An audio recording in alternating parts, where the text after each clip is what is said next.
Mais si l'ennemi est tenace? Alors là, on passe à la vitesse supérieure, l'immunité adaptative. Elle met plus de temps à démarrer, quelques jours parfois, Mais les plus pointus? beaucoup plus. Elle est spécifique à un antigène donné, c'est-à-dire une molécule précise de l'ennemi, et le gros avantage, elle développe une mémoire. Les acteurs clés, ce sont les lymphocytes, les B et les T. Les sources parlent de deux voies principales. Une qui s'attaque aux cellules infectées, C'est la réponse à médiation cellulaire. Elle est portée par les lymphocytes T cytotoxiques, les LTC. Eux, leur mission, c'est d'éliminer nos propres cellules quand elles sont infectées par un virus ou devenues cancéreuses. comment ils savent quelle cellule éliminer? C'est une double reconnaissance. Ils doivent reconnaître l'antigène présenté par la cellule et vérifier que c'est bien une de nos cellules via le CMH. Si les deux sont OK, c'est l'ordre d'exécution. Soit ils perforent la cellule, soit ils lui disent de s'auto-détruire, l'apoptose. Radical.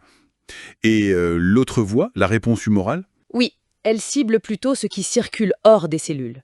Les bactéries dans le sang, les toxines. Elle repose sur les lymphocytes B. Les lymphocytes B, ils font quoi?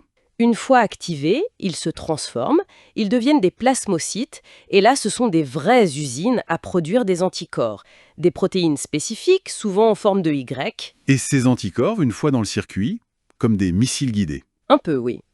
Ils se fixent très spécifiquement sur l'antigène pour lequel ils ont été faits. Cette fixation peut neutraliser directement l'ennemi, l'empêcher d'agir. Ou alors ça sert de signal.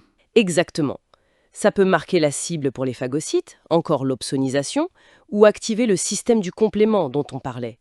Il y a différentes classes d'anticorps, IgG, IgM, avec des rôles un peu variés. On voit bien ces deux types de soldats, T tueurs et B avec leurs anticorps. Mais on insiste beaucoup sur la coopération. Ah, mais c'est crucial. Rien ne se fait seul. Et là, il y a un rôle absolument central, celui des lymphocytes T auxiliaires, les LTH. On peut les voir comme les chefs d'orchestre. C'est-à-dire? Ce sont eux qui, une fois activés par une cellule présentatrice d'antigènes, une cellule qui a capturé l'ennemi et en montre un bout, vont coordonner la suite. Ils envoient des signaux, des interleukines pour booster l'activation et la multiplication des lymphocytes B et des lymphocytes T tueurs. Sans eux, la réponse adaptative serait très faible. D'accord, le grand coordinateur. Et la mémoire dans tout ça? Comment ça marche? C'est une conséquence de cette activation. Après une première rencontre avec un antigène, une partie des lymphocytes B et T spécifiques qui ont été activés ne disparaissent pas.